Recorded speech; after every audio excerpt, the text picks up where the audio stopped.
Hi friends, welcome back to another episode of Generation Films. My name is Alan. Now, everyone more or less agrees that Hollywood has been on a decline in the last few decades. It's common now for movie makers to appease Chinese government censors or the overly sensitive woke censors in our own media here in the US. Sacrificing art for some strange quasi-Marxist cultural revolution, repression thingy. But the reality is these are just symptomatic of a deeper issue in the film industry and, to be honest, the United States as a whole. Everything at the end of the day is about money and return on investments. I get it, a lot of rich people are now banking movies, and movies are no longer just movies. A new production is like a new company that employs thousands of people and has budgets in the tens, if not hundreds of millions. And so now Hollywood execs and producers are more cowardly than ever. A movie really can't be made anymore unless there already is a pre-existing audience that will buy into it. And so all we have now are based on true story films, book adaptations, sequels, remakes, or reboots. I also blame us, the masses. We are equally as responsible for all of this madness. The fact that we keep going to theaters and watching Fast and Furious movies justifies the movie studios making that trash. Family. And movie execs today are more desperate than ever. Movie-going rates at the theater have flatlined in the US thanks to streaming platforms, pirating, and now COVID has basically shuttered everything. Nothing against money, of course, or capitalism. In a capitalist society, the only way to truly get your freedom is to have a large amount of money. It won't buy you happiness. But there are a few courageous directors and movie makers still out there in the world who are not solely affixed on box office numbers and profits. There are still true auteurs in the world who shape a movie the same way they did when they were a kid shooting on a small handheld Super 8 camera, or a DV tape camcorder. Depends on the generation. And even more rare is a true auteur who divulges their deepest personal artistic fantasies, but at the same time are widely entertaining to the masses. Quentin Tarantino is one of these individuals, and his skill and talent allows him to get away with overly long and indulgent dialogue scenes and overly gruesome and grotesque violence. We accept this because we realize his genius and acknowledge his contributions to the art and society. And while I'm not the biggest Quentin Tarantino fan in the world, because I don't have the nostalgia he has for certain periods and certain genres, his recent work has become more and more historically relevant in a very strange way, and it's also really piqued my interest in his films. His last movie, Once Upon a Time in Hollywood, was simply a masterpiece. It probably should have won the Best Picture, but damn, Parasite was good. What makes Tarantino's approach to period pieces so strange is that he oftentimes purposely rewrites history in an almost childish and wishful way, which is super endearing and also loved by the audience. And so today I want to take a look at Tarantino's three more recent films and talk about how he's changed the historical aspects in those films. Django, with a silent D, Unchained, was a departure from the norm when it comes to films about the antebellum South focused on slavery.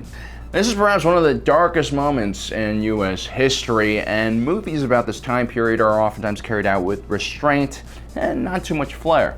But Django is anything but that. He is an empowered former slave who teams up with a German bounty hunter dentist. Together, their ultimate goal is killing his wife's captors and saving her. Now, obviously, this movie is completely over the top and not very realistic. If there were actually a character like Django in American history, he would probably be celebrated for what he did. He'd probably even be more celebrated than Harriet Tubman because of all the action and gunslinging he got involved in. We love guns in America. Unfortunately, any real Django in this period probably would not survive very long, as slaves who stood up against their masters and murdered white men were treated with the same type of contempt in the South that we have today for characters like Osama bin Laden. And plus there'd be slave patrols all over the place, making it very difficult for Django to be riding around on top of a horse. Talking about horses, Samuel Jackson's house slave character is shocked to see Django riding a horse as he strolls up to his plantation. This is another way for Tarantino to reinforce the idea that blacks at every turn were restrained from appearing equal to whites. Even the simple act of riding a horse instead of walking alongside of it being towed on a rope was offensive to the brainwashed butler. In reality, while certain areas in the South and certain plantations did make it illegal and against the rules for a slave to ride a horse in case he wants to escape it wasn't that uncommon in the South. For instance, George Washington's own slave, William Lee, rode a horse all the time while serving as his valet during the entire American Revolutionary War. Slaves were also commonly used as jockeys for horse racing. To further portray the amount of worth that slave owners saw in their property, we are also shown a disturbing scene in which two slaves are forced to fight to the death for the pleasure of their owners. This is called mandingo fighting in the film and most likely never happened in real life. Now, there were rumors of such brawls and, gambling matches, and for sure in the South there were probably whites and blacks brawling each other in competition. But the idea of wasting a slave in a gladiator-like battle to the death would have been economically unrealistic. Even with gambling involved, the risks were far too high. Also, no accounts that we have from slaves during this time period have ever mentioned anything like mandingo fighting. Ultimately, Django is an attempt by a modern American director to make a spaghetti western set in the antebellum South. The results are fantastical and over the top and probably not that accurate, but it does a good job at riling up both black and white audiences on the extreme fringes, which means it probably did a good job. And more importantly, it really does capture the brutality of the Southern slave trade and what life was like for a black individual during this time period. Inglorious Bastards, that's Bastards with an 8, is where we see Quentin Tarantino leap from period piece to straight up historical revisionism. Rounding out the film's pool of characters are individuals who are definitely not real, but probably portray realistic characters that we might see on both sides of the war. Christoph Waltz's brilliant portrayal as Hans Landa, aka the Jew Hunter, was not actually based on a real person, but given the very extreme anti-Semitic climate in Europe at the time, unfortunately there were many individuals like Hans Landa all over the continent. Whether it was agents of the Gestapo or the Polish police or French collaborating Vichy officials, there were many so-called men wearing uniforms parading around the countryside hunting Jews for Hitler and his final solution. Now, the heroes of our movie is a squad of Jewish American soldiers known as the Inglorious Bastards. They basically were a small commando unit of 8 individuals who were free to roam around the French countryside and assassinate as many Nazis as possible. Now, in reality, there were no 8-man Jewish American commando teams running around assassinating Nazis and randomly killing them with baseball bats, unfortunately. In the same way that there were no 8-man squads running through the countryside looking for Matt Damon. First of all, the unit size is way too small for an independent operation for an extended period of time, even for a commando unit. Also, there were plenty of brave Jewish soldiers fighting for the Allies, mostly for the British during the war, but they mostly weren't American until later on. One British Jewish commando unit was known as the No. 3 Troop or X Troop, and they were technically made up of alien enemies because all of their members were former citizens of Axis countries. Now, these Jewish expats had to completely change their identities and their accents to appear British because a Jew being captured by Nazis during World War II was a very, very bad scenario. The X-Troops was made up of 130 men, and they weren't assassins. Instead, they helped gather information and served as interpreters as well. But rest assured, I'm sure many of them did want to murder and kill Nazis. Ultimately, the Inglorious Bastards attempt to assassinate Hitler while he and many high-ranking members of the Nazi Party, including Göring, Goebbels, and Bormann, attend a film premiere in Paris. The commandos are unknowingly helped by the theater's manager, a Jewish woman hiding in plain sight and an operative of the French resistance movement. Together, they massacre the German high command in a glorious montage of flame and bullets. Now, realistically speaking, in 1944, Hitler and his high command would have definitely avoided Paris, with the invasion of Normandy in full swing and the Russians quickly retaking their territory in the east. Hitler spent most of his latter years away from the front and completely in denial of his crumbling Reich. The end of the war was not guaranteed at the time, but it really wasn't looking good for Hitler. As a matter of fact, during the invasion of Normandy, Hitler was just relaxing in the Bavarian Alps, completely disconnected with what was happening.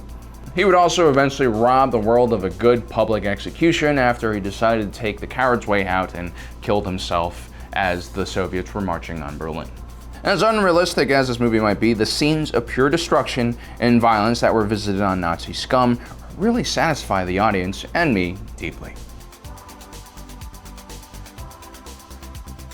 Now, there's a stunning amount of accuracy in Tarantino's latest film, which isn't surprising. Once Upon a Time in Hollywood is as much of a period piece as it is a nostalgic journey into the childhood of the director. Everything from the cars, the music, the homes, and fashion style are spot on, I think. The movie centers around Rick Dalton, a fake actor who represents a certain type of actor whose career began during the classical Hollywood period but failed to transition in the 1960s as acting evolved into a more modern form thanks to individuals like James Dean and Marlon Brando. Rick Dalton has an extremely close relationship with his loyal stunt double, Cliff Booth, who apparently is based off of Burt Reynolds' own relationship with his own stuntman, Hale Needman. So while Cliff and Rick aren't necessarily based on real individuals, they're definitely based on a type of actor and stuntman that was realistic during this time period. In the film, Cliff actually has a fight with Bruce Lee and manages to even throw the smaller man into a car with a nice grappling move. In real life, while filming The Green Hornet, Bruce Lee was reportedly going way too hard on the stuntmen because he believed that things wouldn't look as good on film otherwise. And so the production team brought in judo champion Gene LeBell to work with Bruce. Apparently, LeBell immediately grabbed Bruce and then put him in a fireman's carry, to which Bruce responded, "I will kill you." Eventually, Bruce would calm down and realize that his combat style lacked one thing: grappling. The two would ultimately work closely together on set and in the dojo and would become really good friends. The other half of the equation in this film was the Manson family, a cult run by the charismatic LSD peddling Charles Manson, who doped up and brainwashed a bunch of psychopathic teens and sent them on random murder missions, culminating in the shocking murder of the pregnant actress Sharon Tate. Tarantino does an excellent job at portraying the young actress who was just starting to make her way into Hollywood. She also had hooked up with the star director Roman Polanski. This was before he had to leave the US for raping a 13-year-old child. Tarantino also did an excellent job at portraying the Manson family, who did in fact camp out at the Spahn Ranch. Spahn was also a blind old man who allowed the Mansons to move in rent-free in exchange for labor and helping him run his horse rental business. Where Tarantino's version of the story diverts from the truth is on the night of Sharon Tate's murder. The Manson family instead ends up attacking Rick Dalton's house, which is next door. Cliff, while tripping on acid, manages to dispatch one of the assassins with the help of his lovely pit bull, Brandy. And Rick, who is chilling in the pool, manages to satisfyingly burn the last Manson family member with a flamethrower. It's really escapism and wishful thinking at its best. Instead of seeing the innocent and kind Sharon Tate get murdered, the three dirty Manson hippies lie on the ground burnt and bleeding to death instead. Now, Quentin Tarantino has stated that he'll only make 10 movies in his career and then retire. If you don't count the Grindhouse double feature movie he made, that means he only has one movie left, and that will be a huge loss for society and the film industry. And whether you liked Quentin Tarantino or not, we can all agree that we really need more artists out there who focus just on the art and not necessarily the money and political pressure that surrounds art today. Well, guys, I hope you enjoyed today's episode. Don't forget to subscribe and hit that notification bell below so you don't miss out on the rest of our awesome content. As usual, my name is Alan, reminding you that life is a movie and you are the protagonist.